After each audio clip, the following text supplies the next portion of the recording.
Hello, and welcome to the Modern Romantic Podcast, where we celebrate and inspire romanticism through passionate people doing incredible things.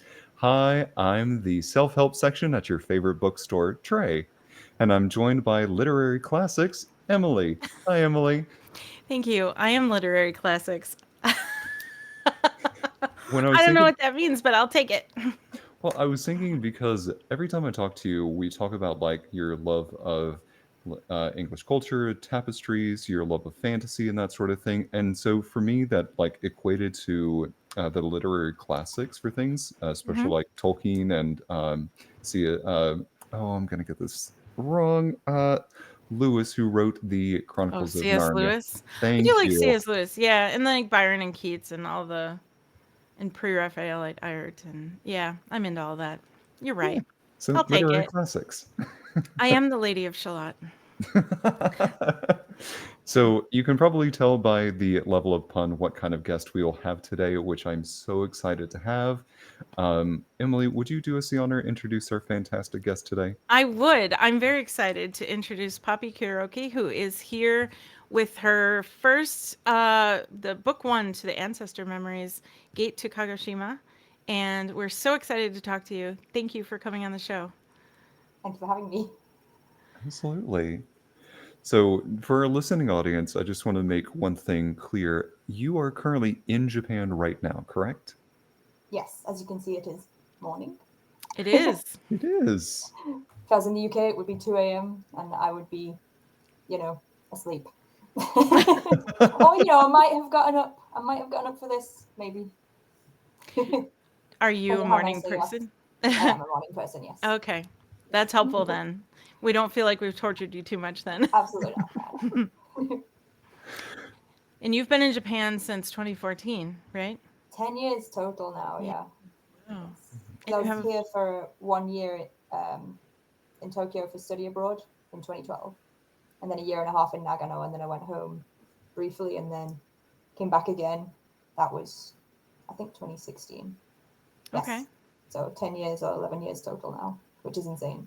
It's such a long time. And now you have a family there with you. Yes. Little boy, 3 years old. Yeah. Yes. Wonderful. He's awesome. And it sounds like you have a kind of a romantic your profile said that you live by the sea, and I just thought that sounds so awesome. Yes, the beach is about a kilometer away from here. It's Okay. nice to go there in the summertime. And in the winter, they have, in Japan, they have Christmas illuminations. So it's sort of like lots and lots of Christmas lights, but for public display. But they Mm-hmm. have them on till the end of February here so that people will still visit in winter. Oh, So every that's time someone comes to visit, I'm like, let's go see the lights. It's like the only thing to do here in winter time. But it's always nice, always dazzling. well. See, that's why I'm leaving the Christmas stuff up until till the end of February, because I'm celebrating that. Right, Trey? Absolutely, Yes, absolutely. Emily. I choose to believe that. Mm-hmm. I love it. We're just celebrating. See, Oh, if we could have, we had a 12-foot skeleton outside of our house as like a prop for Halloween, but we wound up being able to work it into our Christmas decorations and throw some lights on it and illuminate it a lot more. But then after Christmas with spooky light up skeleton, we didn't quite know how to transition a him. Valentine skeleton. How? Okay, I so will love you to the grave. Oh, oh, that's so oh perfect. You could put a heart in it. Yeah. no. Oh my gosh. Okay. Okay, that could have worked. Did you take Wow. it down already? Next year. Yeah, we did. I have Skelly sitting in his box right next to me right now. Well, it's not too late. It's not It even is February yet. Got two that is weeks, 3 weeks. Mm-hmm. that is true. That is true. I am gonna have to talk to the owner of Skelly, which is Seth, and he's currently upstairs, and I do believe he's listening. So Seth, if you want to put back up Skelly, we have some fantastic ideas now. That's There you right. go. Now he's relevant from October till February. Mm-hmm. Pretty Yes. good. We'll just brainstorm some other ideas for the rest of the year.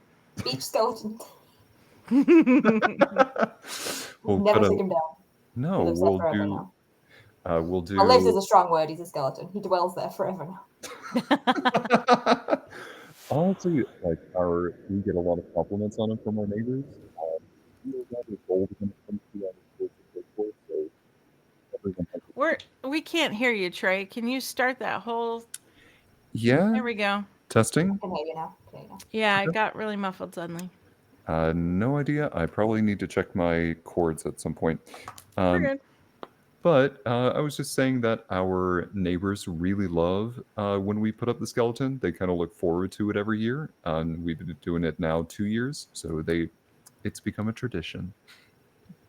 Well, you owe it to them to keep I him like up all this. year. I like this. But would it be as special if he was up all year? But maybe they could be looking forward to the next theme. Like he could have a birthday hat on when you have a birthday in the house. Oh, yeah. Possibilities are endless for Skelly. Keep the neighbors guessing and entertained. Yes. Okay. Well, since Seth and I share a birthday, that'll make the birthday thing very easy. Oh, Did I wow. know this? Yeah, we're born 4 years apart on the same day. Maybe I just forgot. I'm sorry. No, that's all good. Is your We got birthday in like June or something? Because that's perfect. Because when is your birthday? It happens to be. yeah. How did you know that? June? Yeah. I'm psychic. D- It was a total guess. There you go. It's perfect. Now he has to stay there for your birthday now, and then it's too late to take him down for Halloween. Halloween's around the corner by the time Right. your birthday's over. Who wants to do all that work? Mm-hmm. yeah. So now I just got to make him a party hat for the birthday, and I do But it has own to a be a son. giant birthday hat Oh for yeah. his big 12-foot head. Not his 12-foot head, but you know what I mean. Yeah. yeah, we actually put it out a 12-foot head in our front yard. It's great. It's just a big skull. Wait, does the head come off? It does. Mmm. That gives me more ideas. oh gosh. Okay. Well, we could spend our time talking about their 12-foot skeleton, which I would love. But so Poppy, for our audience, so you were born in Scotland, raised in England, moved Yes. to Japan. Yes. Um, I'm curious why the love of Japan so much. What really drew you to their culture? Well, I was 13 years old and we went to Disney, in Florida. hmm And they have the different countries themes. Mm-hmm. It's Epcot. such a Yeah. weird answer, but like we went to Epcot, yes. And we went to the Japan section and for some reason I thought it was the coolest thing I'd ever seen. I think it was the aesthetics almost, like the architecture stuff, and I just thought this is so cool. I'd never been there before. And I think I got home and I said to my mum, I think I'd like to learn Japanese. And I remember my dad, I never let him forget this. I remember my dad saying to me, you'll be into something else by next week. You're 13 years old. And I was just like, okay, Dad. And then my mum bought me like a self-study language set from eBay. That's how long ago it was. And I learned some by myself and got really into it. And then always said I wanted to go, but like it was expensive, right, to visit there. So it was it was a personal goal of mine. And then I thought, okay, the easiest way to do this is to go to university and do a year abroad. Mm. So as soon as my student loan came in, I bought a ticket and I had some pen pals there and then loved it and then came back and then did the year in Tokyo and thought, I really want to move back. So after graduation, I just went back. That's incredible. So, I find that interesting too that you had this dream and then you got some pen pals there and then you actually went after years of wanting to. How was that? Was there like an expectation that was there must have been expectation that was exceeded. But what did you feel going over there and was it very different than you imagined? I'm trying to remember because it wasn't like I wasn't even there to see anything in particular. I just know I wanted to be there. It was the architecture I really like temples and shrines and stuff. There was always this kind of sense of romance about them, and I think that's what eventually inspired Gate to Kagoshima. And I just asked my pen pals to take me to where they thought was cool in Tokyo. So they guided me around, which was really nice. Yeah. And I was quite open-minded about it. But I do remember I hadn't done that much research on particular places because I went to Tokyo Station, and anyone who's been to Tokyo Station can tell you it's just a city office neighborhood. There's nothing Okay. there except city. But I was still enjoying it. I was walking around, and it was fun because I also had a friend in university from Osaka. So he said, "Oh, you come stay with us," which was really sweet of him. And his mum took me to Kyoto for the day, and it was January in 2012, so there was nobody there. And it was super sweet of her to do that. And I just really liked being there, and thought, "Oh, this is where I want to be," and made it happen. That's relatable. I felt that when Yeah, I went to London and when I went to Edinburgh and I love I it. saw the architecture, like I can see and touch the stone with my own hand and Right, you understand what I mean then, because it's so mhm. hard to explain. People are like, "Oh, you must love anime," and I'm like, "I wish I did love anime because the language would really help," but I, Oh, you sure. know, no strong feelings either way. Um, Actually, one thing I'm still embarrassed about is I went to my friend's house. Right, I'd never met his mum before, and she welcomed me in and said, "Oh, you can stay here. Here's a little room for you and everything." I was like, "Thank you," and she made this delicious dinner, and I said, "Oh, thank you. It's so nice." It took me years to realize how much effort she had put into that dinner. Oh. It wasn't a typical Japanese meal, which I thought it was. No, it was crab's legs and blowfish Oh. and expensive sushi that she probably spent literally hundreds of pounds on. And here's me just like, "Oh, thank you, it's very nice." If I'd known, and I'm just like, I don't even have his contact details anymore. I just want to be like, "Tell your mother I'm so grateful and so sorry." That just probably seems so ungrateful. Oh, But yeah, wow. so that's the one time I've had blowfish. It was very nice. She And crab's had legs. m- Crab's legs this she big. It's crazy. it was like a monumental meal for her to It prepare was, I then and know, and like 18-year-old me had no idea. Because no one told me. Even my friend didn't tell me. It's such a Japanese wow. thing, you know. How is you said blowfish is good. I'm sorry, Trey. I I heard liked it. you. I enjoyed it. It was Okay. nice. Yes, but if I'd known what it was, like they told me it was fugu blowfish, but I was just like, "Oh, okay, this is what Japanese people eat." Never even seen it since then. So she was probably like, "Oh, we have a visitor coming. I have to pull out all the stops," and she did, and I just didn't. Wow. Went over my head completely. So I still feel bad about that. Like 13 years later, but what can you do? Well, if he happens to be listening, Can you we imagine? we will share your contact information with Poppy, and please. Tell her I'm sorry. Oh, that's so cool. I think it's like one of those you kind of forget about some of those cultural difference things, or like to kind of give somebody a clue into that. Um, there are so many stories that I've heard, like on TikTok or Instagram, of people going to foreign countries and what one person walks into it with their current knowledge, and then they do something that in the other culture is just wild. And so it's this kind of meeting of the minds of things. So I can definitely see that. Having lived there now for about 10 years, what are some cultural differences that you've seen between growing up in the UK and now living in Japan? um, so I don't see them as obvious until I have family and friends come over, and Hmm. I'm on the other side now. Like, "Don't do that. What are you doing?" Like, I think I took this family, this German family. I did tour guiding very briefly. This German family to uh okonomiyaki restaurant, like pancake restaurant. Not Hmm. pancake, but like maybe you know what okonomiyaki is. It's like a savory pancake made on a grill, Mhm. but it's a Yeah. traditional style one. So you know, take your shoes off at the entrance, go in, sit Oh down, yeah. and the teenage boy like put his foot on. So there's the entrance area, and then you step up onto the main area, and there's like strictly no shoes from then on. Oh. But he put his boot on to like tie his laces, and I was like, "Get your foot down! Like you may be my client." I think I actually pushed his foot off. I was like, sir, stop!" But like to a Western person, you don't even think about it. I No. probably did the same Hmm. thing when I was 18, right? But yeah, and just like being loud on the train. I think my dad and my brother like got into a mini argument on the train. And I was like, "Shh, shh, shh, please be quiet, please be quiet. I will leave. I will leave you on this subway if you don't shush."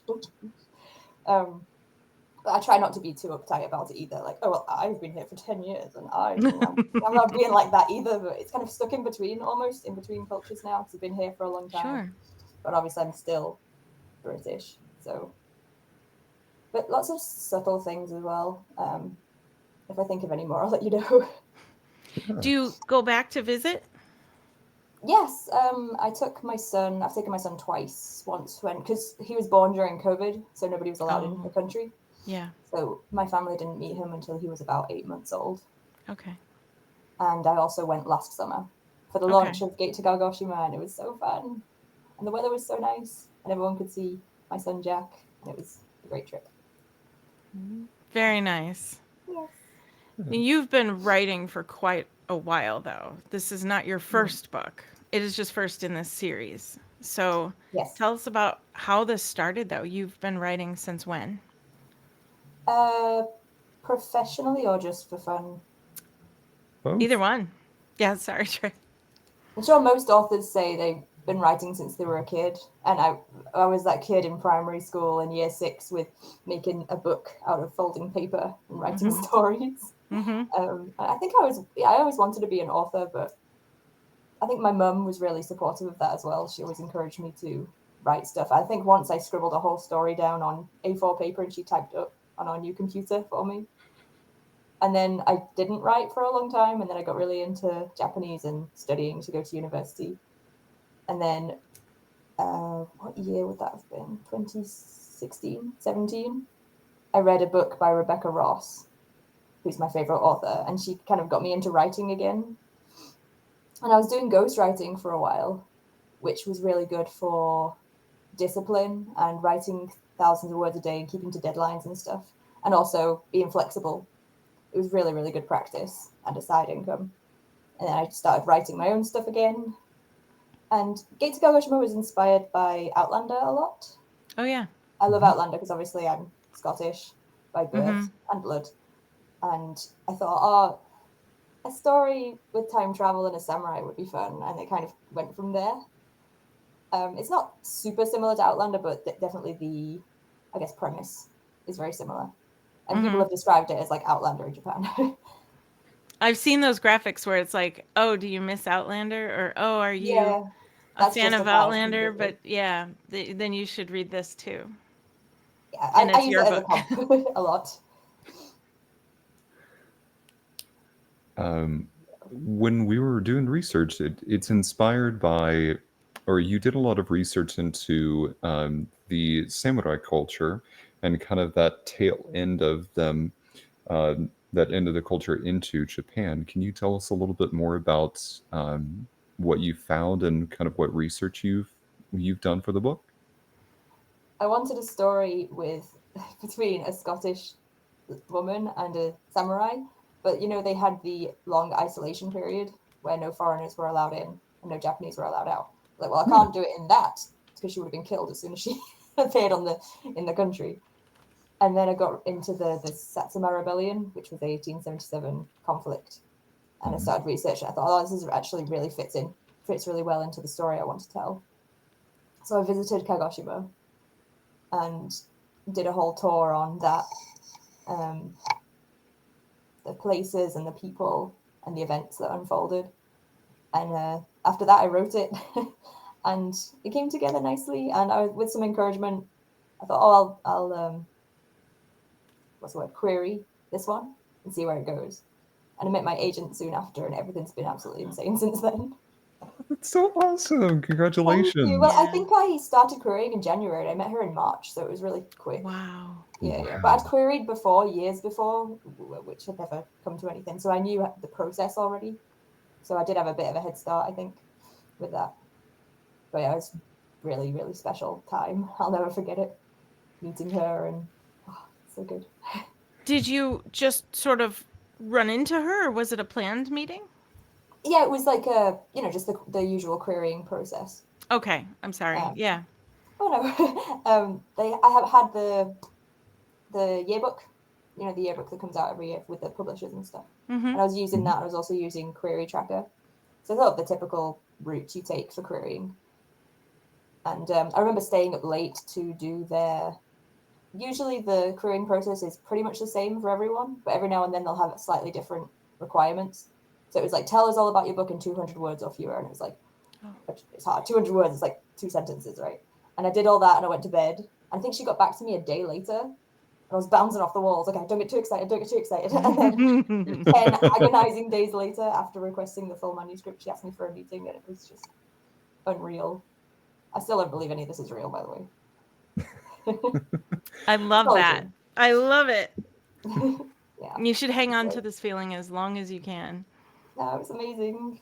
Imposter syndrome is crazy though. Oh yeah, I I believe that. If you understand, yeah. Oh yeah, we've definitely gone through plenty of that ourselves. sometimes still do, you know, Mhm. side effects of being a recovering perfectionist. Ah, yes, yes, Mhm. definitely. Yeah. Understand. When That you can is look Oh, I'm sorry. no, go ahead. When you can look back and see that a lot of the things that you once looked forward to become like your everyday, then it gets better.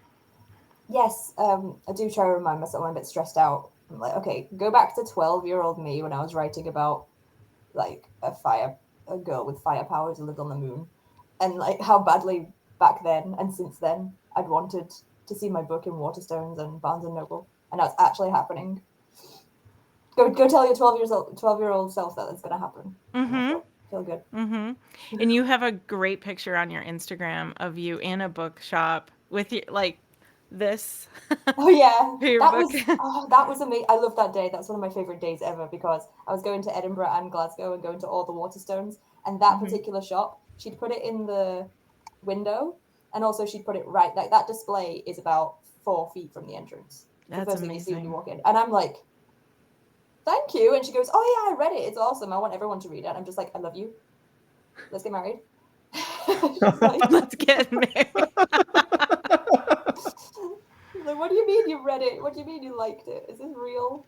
So that was an amazing time, and that's a great photo she took. Yes, I'm glad you like it too. Uh-huh. Yeah. Incredible. We've talked about like inspiration that you've had for the book, and then you've mentioned really enjoying Outlander.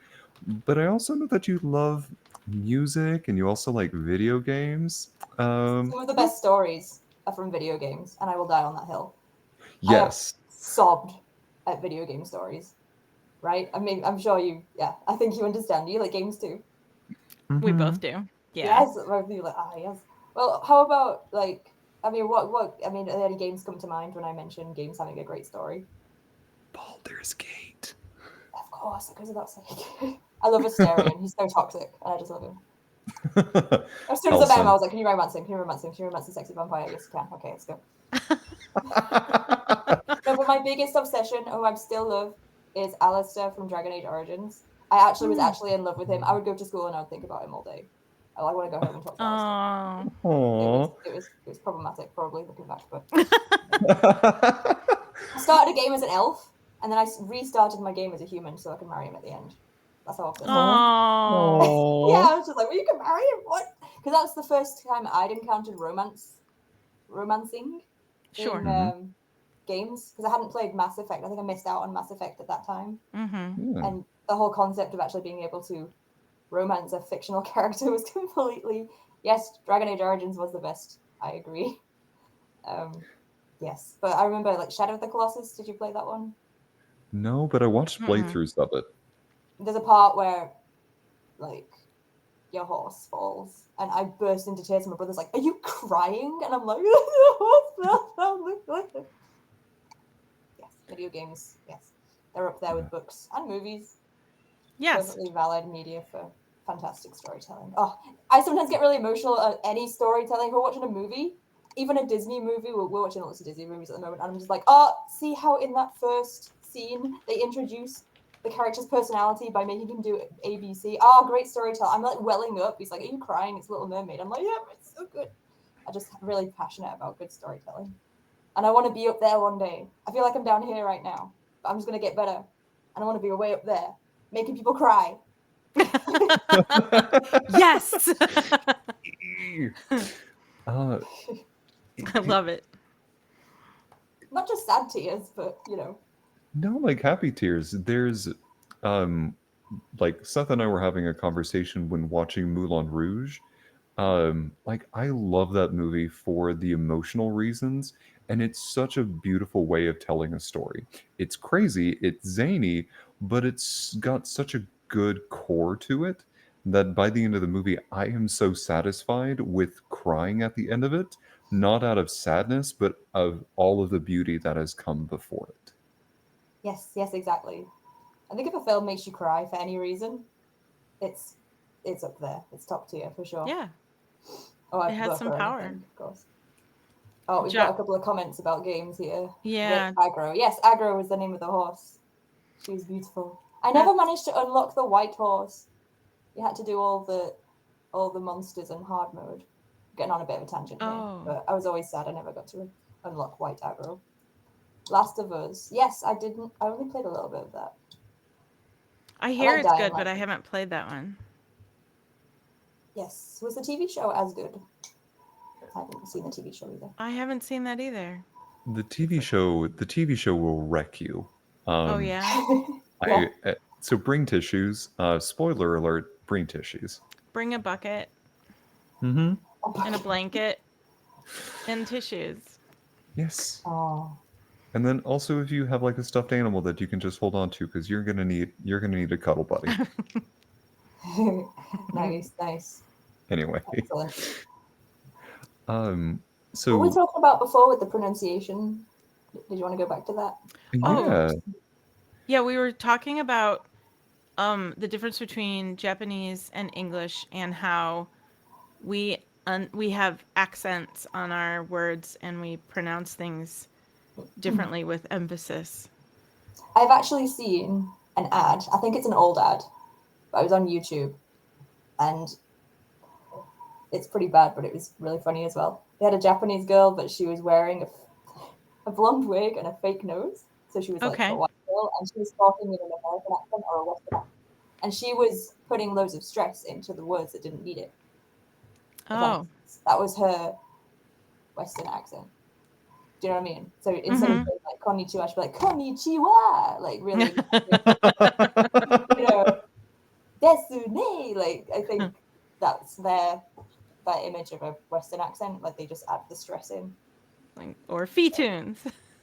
Yeah, exactly. Like actually, I think so. A lot of they use a lot of English words in their language, right? Like banana is banana, and Oh. like salad is salada and stuff like that. So when you're teaching little kids, you're like, okay, what's this? And they're like, banana. You're like, okay, good, it's banana, and you have to really exaggerate the stress. So they're like, okay, banana, and then you show them salad, and they go salada. So like, well, banana is banana, so salad must be salada, and you have to be like, good try, but no. you would be partially correct in Spanish. Yes. Well, you have to do sometimes they do whole lessons on stress because it's so foreign, foreign to them, you know, it's totally new to them. So they have Of to do course. advanced kind of lessons on, okay, you have the good vocabulary, you have the grammar, now let's concentrate on, you know, making sure you have the stress in the right places. Like, even countries, they'll say like Canada Oh, sure. or Japan, and you have to be like, I remember writing the names on the whiteboard and then putting like a small circle and then a large circle for the stress. It's so interesting. Hmm. That is really interesting. And you had said before the show started, like when it comes to learning the stress and then removing that stress when going from English to Japanese, it's just Mm. really like you said, listening to people and then just practicing and kind of mimicking that. Do you have any other tips for people that are trying to learn Japanese? Remember, I said before, like just forget everything you know about other languages, Hmm. and when you see a new word, just try and remember the kind of the rule of thumb that the every letter has the same length and the same stress. So if you see a new word, I'm trying to think of a word with like three or four syllables in it. Like I don't know, TV is terebi, but you wouldn't say like terebi or terebi. You'd say like terebi. Just trying to remember that. But also, like I said, just listen to people and listen to them. Because obviously, when you asked before about emphasis, if they're getting excited or something, like sugoi is cool or wow, and something like sugoi, and it's like I guess they're kind of stressing it, but it's so hard to explain. Do you know what I mean? They're not Yeah. saying sugoi, but they're saying like sugoi or whatever, or yabai or whatever. Like, I think that's yeah. I was thinking about that. Like when you're excited and you want to have an exclamation because hmm, you're bursting with energy of some kind, and you say here. If of course, cool only has one syllable here. Um, amazing, amazing. amazing. The word amazing.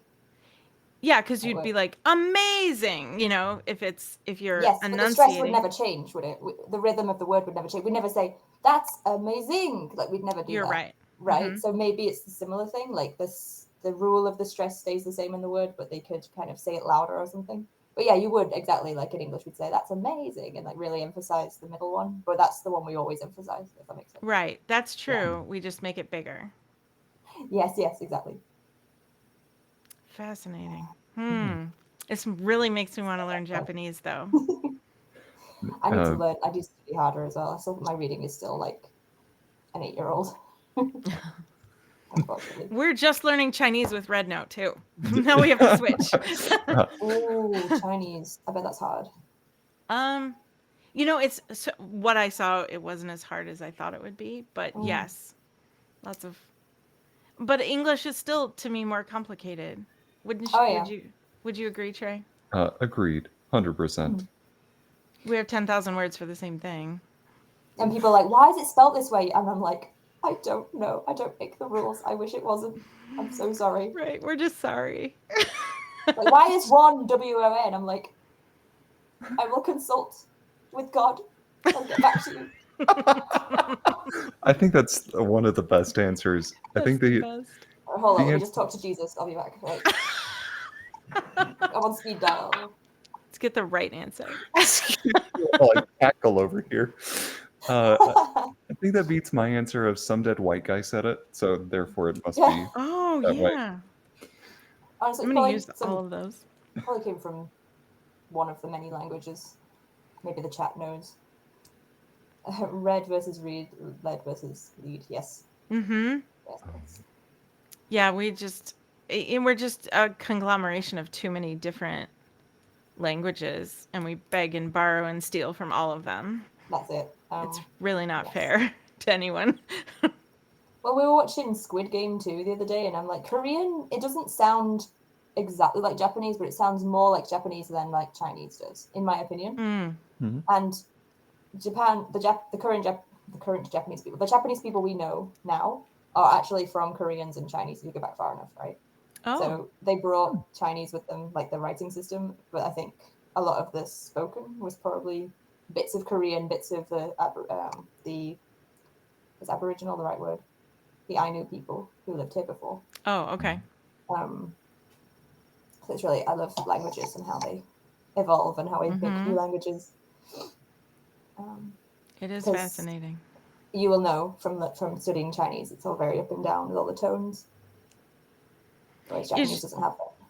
is your book in English and Japanese then? Not Japanese yet. We're still looking for a Japanese publisher, Okay. but it is going to be published in. We've sold rights to Portuguese, Italian, Turkish, Russian so Oh, far. awesome. Wow. That's Yes, I think great. the Italian version's out quite soon. I'll have to double check, but I think it's this year. So that'll be fun. But not Japanese yet, because that's the first thing my friends ask me. Is it out in Japanese? And I'm like, I wish it was. I Right. will let you know as soon as. Yes, we are trying to find a Japanese publisher right now. Hopefully. Do you get to hear from fans all over that have read it then from different countries? Yeah, they'll post on Instagram usually. That's my favorite social, and they'll tag me. And it's always nice to see a nice review. It's like, oh, this is what it's all worth it for reviews like this, you know. Yeah, it's always fun. And I always make sure I say thank you for reading it as well. That's wonderful. Yeah, And I'm and like, out of all the books you saw in the shop, you picked mine up, and then all the books on your shelf, you've read it. Mine? Why? Still can't believe it. I don't think I ever will. I think I could have 10 books out and still be like, I'm not a real author yet. But we'll see. I I see that, but also I think at some point it's just gonna become part of your daily life, and it's like, oh, okay, cool, and you get to interact with people about the 10th book that you've written, and then you're also going to be as excited about the 20th book that you've written, and so Mm-hmm. I truly think that that imposter syndrome is going to go away, but the love and the excitement that someone is reading a story that came out of your brain and onto the page, that is going to be what you're going to be as excited about. Yes, I do think that will be the case, that I will always be happy about it. I'll never be like, oh, of course they're reading it. Like, no. I always want to be excited every single time. Mm-hmm. I am really curious because your book includes maps, family trees, character lists, timelines, glossary of terms. Um, that for me is really immersive from just any kind of literary standpoint, and I've really only seen that happen in like one other book. So, like for you, why? What was that decision to include those types of things? All credit for that goes completely to the publisher. The map, Oh, One World, they said, do you have a map of, because obviously like fantasy books have maps a lot of the time, don't they? That's true. And I was like, can they have a map? And then I thought, oh wait, I've seen a map when I was in Kagoshima of the route that the samurai army took, because they go up to Kumamoto and then they go back and they end up back where they started. So I found that on a free, a Wikipedia free photos site, and that's the map you see at the beginning of it. But yeah, the glossary and everything was completely the publishers, that they take credit for all that. They asked me to do that, and it was really fun to do as well, especially the history timeline. It was fun to dive back into that. yeah. And that's the kind of thing that fans love, when they want to dive into a story, and it makes it even more immersive to have those tools to be able to feel like you're in it. So I think those are great additions. Thank you. I'm glad they're fun. Yeah. Well, because I'm sorry. No, Hold go. hold that thought, Trey. Okay. My favorite fantasy fiction maps. Sorry, Trey. Yes, a lot of people have said that they love maps. Yeah, which is really Yes, cool. I have literally this blanket next to me is Middle Earth. What? Yes. That's the Yeah. coolest thing I've ever seen. That's So amazing. yeah, I love the maps of all of the places that my brain has been in books.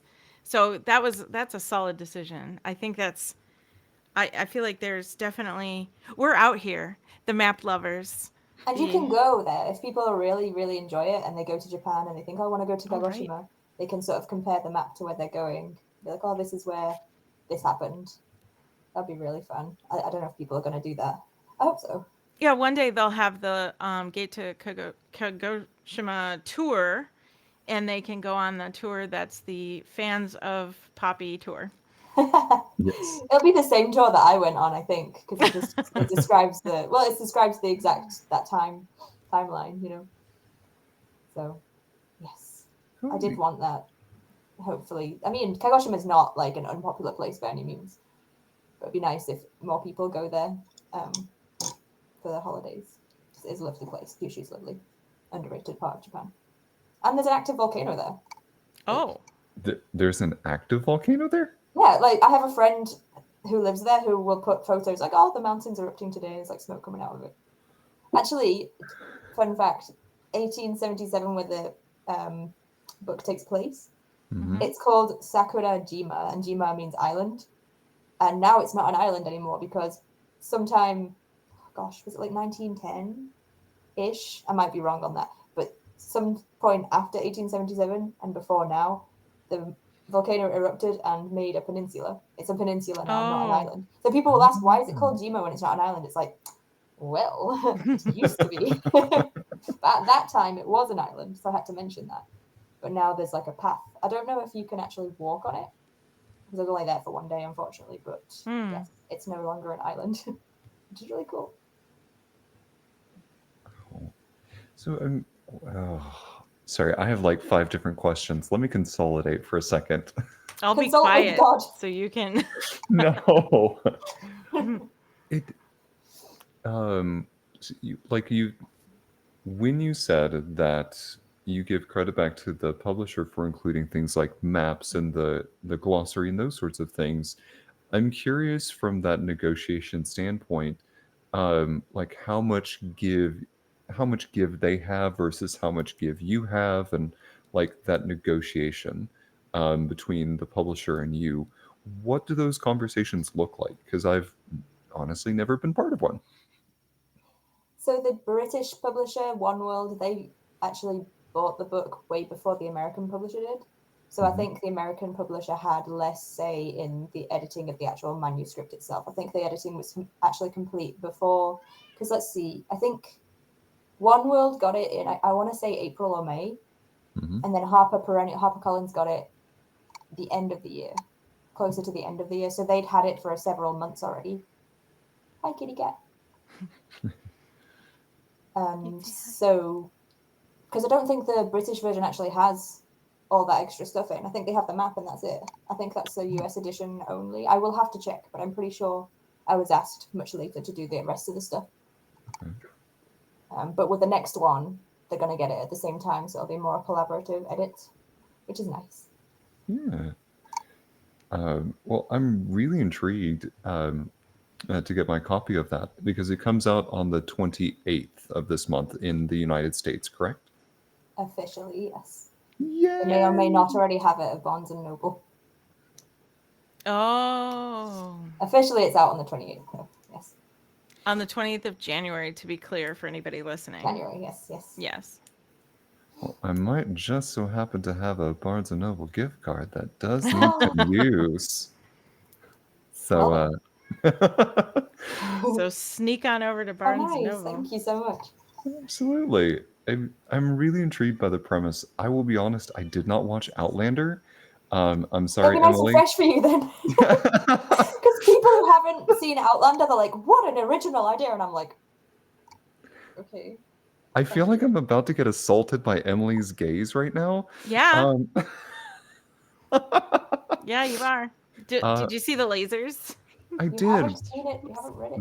They were not the same lasers as the ones when I admitted on the air that I hadn't watched Lord of the Rings, which I have rectified for We anyone know. that's new. Yes, I have watched all of the I'm Lord of the watching Rings it films. currently with one of my friends as well, who's never seen it. And to be fair, he grew up in Brazil, where maybe it wasn't as big there. I was just like, sit your butt down. We're going to watch Lord of the Rings. You are a good friend. We're only halfway through the Two Towers. We need to watch the rest of it. Keep messaging me, when are you free? Come over. Mm-hmm. It's good. I do You have need to to admit. see the Battle of Helm's Deep. That's right. Oh gosh. I had a With thought. Gandalf coming over the ridge with the horses and the army. Yep. On the morning of the 5th day. Mm-hmm. Yeah. 3,000th time watching it, and I'm still like, yes, go. Kill those orcs. Oh, I need to watch it now, actually. That's right. We're going to end the podcast right now so we can go watch it. But truthfully, I am very interested in this, and so maybe at some point I will watch Outlander, and then I will say, Poppy did it better. No, she's okay. No, it's different. It's just different. It's different enough, I think. Yeah. Definitely. It's like the premise is similar, and they both have like the Battle of Culloden and the Satsuma Rebellion quite similar too. But apart from that, it's not like copy paste, change it to Japan sort of thing. Right. But I would also be lying if I was like, no, Outlander has nothing to do with it, because it was. Right. Inspired by, yeah. Yes. Yeah. I was more so just trying to pump you up just a little bit. Thank you. That's very kind. Very, very kind. No, I admire Diana Gabaldon very much. There's room for all of it. Yes. Of course, exactly. Yeah. Like, people will like both. It's not one or the other, right? You have to choose. Mm-hmm. Exactly. That's the beauty of books. You can just, if you like this, you will also like this. We're not competitive. You don't have to just have one. It's not like buying a car. You can have more than one book. Yes. Unless you're Jay Leno. Sorry. What'd you say? I said unless you're Jay Leno. All right. And you can buy lots of cars. He's just known for owning a lot of cars. Anyway, go. Sorry, Trey. Good. So with this being book 1, may I ask, have you started writing book 2? I've nearly finished it. It's actually due this month. So I'm just finishing it up now. I don't know how much I'm allowed to say about it yet, but it's... Yeah. I don't know how much I'm allowed to say about it yet, so I might have to for now. We'll just have to wait and have you back sometime. Oh, great. Thank you. That'd be great. Definitely. Then we can talk about it freely. Yes. That'll be great. Yeah. Do you mind if I also talk about some of your other works? Because I am interested in hearing about A Bard's Lament. My little indie project. Yes, I actually love A Bard's Lament. Well, as a music person, I studied music. I have my degrees in music, and so anything that is bardic related, I just went, okay, I'm gonna stop here and I'm just gonna take note of this. Yeah, it's a short story. I think it's only about 20,000 words, so it's a short read. But it's about a bard who she puts codes in her music for spies. So the spies come to the tavern, they hear the music, they pick up the the codes from her songs and help with the revolution. It's such a Yes. great plot aspect to have. Like, I don't know the correct terminology, but I feel like that's intriguing right there. I want to read it just based on that alone. It's so cool. Well, it's on Amazon. It's like independently published, that one. Um, but yeah, that's one of the. Actually, I got music written for it as well and everything. I got really into it. Like Oh, not neat. even to sell, really, just for fun. Yeah, And 3 songs she wrote, and she did really well. It was lovely. that's amazing. Ooh. Yeah, I I might love that. rewrite it one day and make it novel length. Who knows? I published that in 2020. It's already 5 years, nearly 5 years old. That And story. then Mm. put the music in the glossary pages so that when people can look back and find the music in the back. Yes, yes, that's a great idea. I could do that. Do you know, I've always wanted this extension of like book talk to be like, or, Bookstagram or any of these media. There's probably one for YouTube and all the others. But like have it be where these composers and these independent musicians do like, okay, this song is chapter 4 of this book, play it while you're reading chapter 4, and then you like get even more immersive. I just think that would be so cool, and I am not necessarily a Uh, musician, so I realize I don't probably realize quite what I'm asking of people, but I just think that would be such a cool thing. well, stories can people can get inspired to write a story based on a song. So Yeah. why not music writers getting inspired by a story? That probably have, right? That's how Oh like yeah. Howard Shaw makes his money. Right. He makes music for movies. So who knows? Maybe there's something out there already like that, or there will Maybe be. there Like is. this piece of music was inspired by the battle in Caught in Thorns and Roses or something. Yeah. Yeah. I want Oh, to hear so about cool. those because Yeah, then me I want to too. go read it with that music playing. Yes, yes, definitely. Mm-hmm.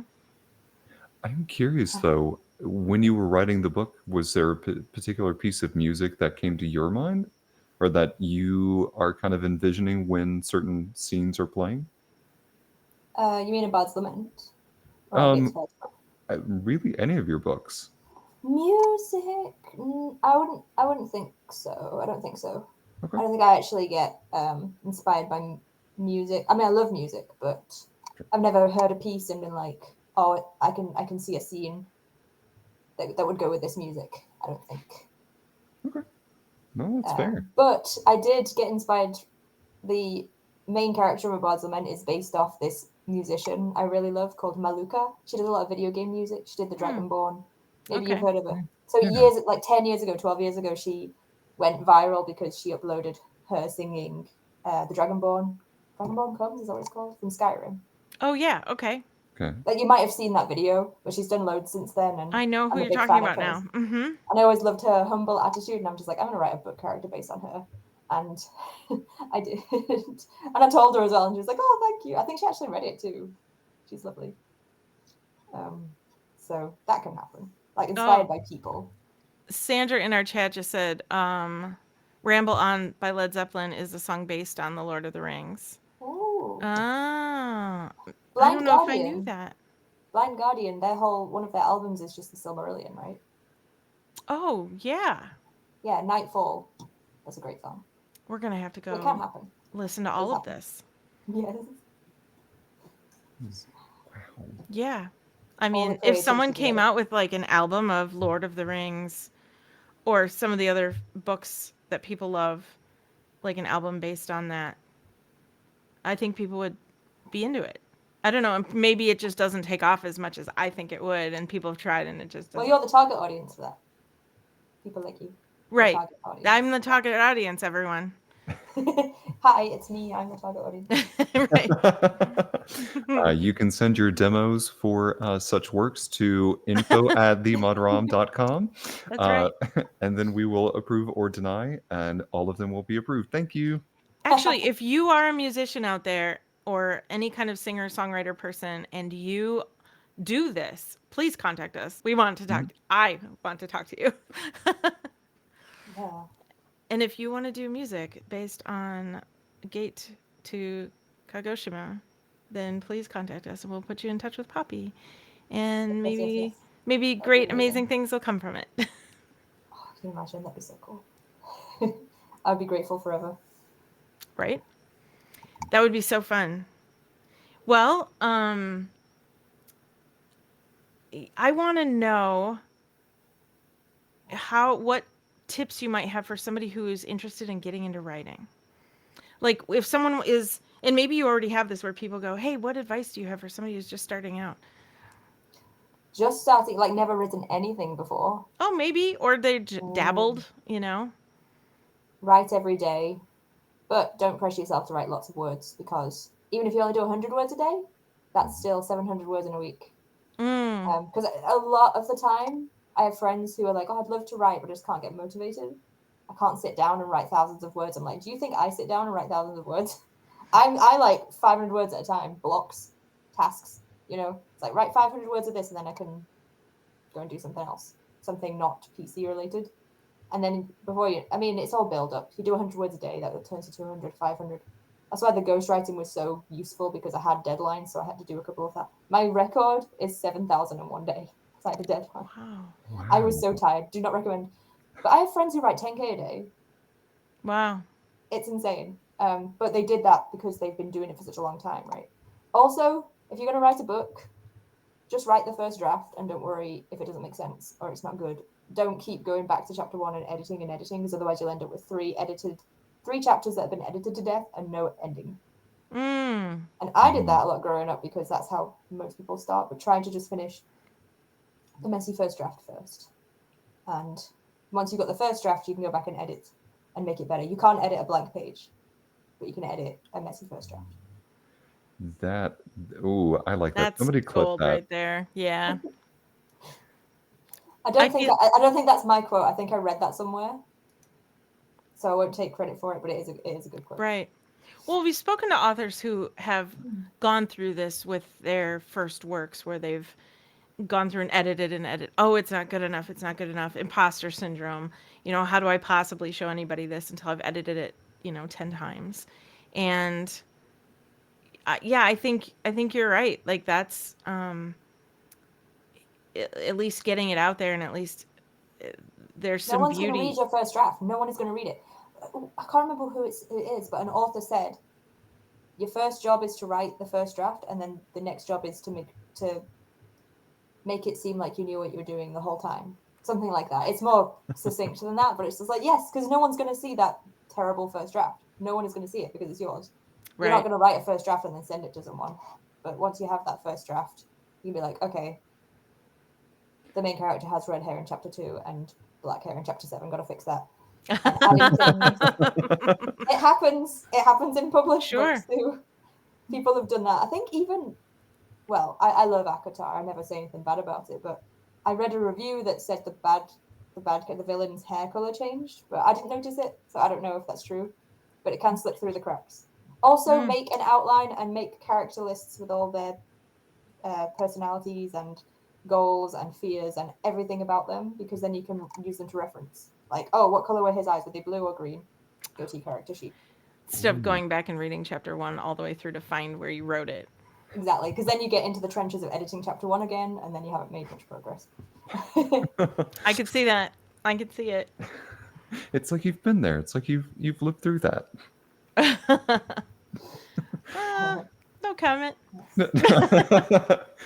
I think I want to call back to a conversation that we had with Felicia Day about also getting it out on the page. Because if it stays in your brain the whole time, then no one's ever going to read it at the same time. And there's a great book that, again, we want to reference back to that's called Embrace Your Weird, Hmm. um, and has a lot of fantastic exercises that are out there. Um, my favorite one is still on page 5, and it's still the draw the worst horse that you can. It's great. I won't spoil the after you get done completing that horse, but please pick up a copy. You really will not be disappointed. Um, my question for you, Poppy, is you said how you would give advice to your 12-year-old self to like keep going and to that it will work out. I'm curious what advice you give to your 18-year-old self. Does the advice change? Yeah, I wasn't writing much at 18 because I was going to university and working and stuff. So writing advice, or do you just mean life advice? Both. I'd say read more and start writing again early, because and also the first few books you read, this is to me. It could be listeners take it how you like, but this is to me in particular. It's like when you write a book, it's probably not going to be that good because it's your first book. Mhm. You have to write several. Like people, when you see people with their debuts coming out, that's probably not the first book they ever read, ever wrote, ever, right? Mhm. So don't worry about getting it perfect the first time because you're still learning. It might be the fifth one that's really good or the sixth one. And just That's make time really for writing, I would say to myself, like my student self. I was playing a lot of video games, but I wasn't writing that much back then. Well, you're still living experiences and you're still Yeah, gaining yeah, that exactly. knowledge. Yes.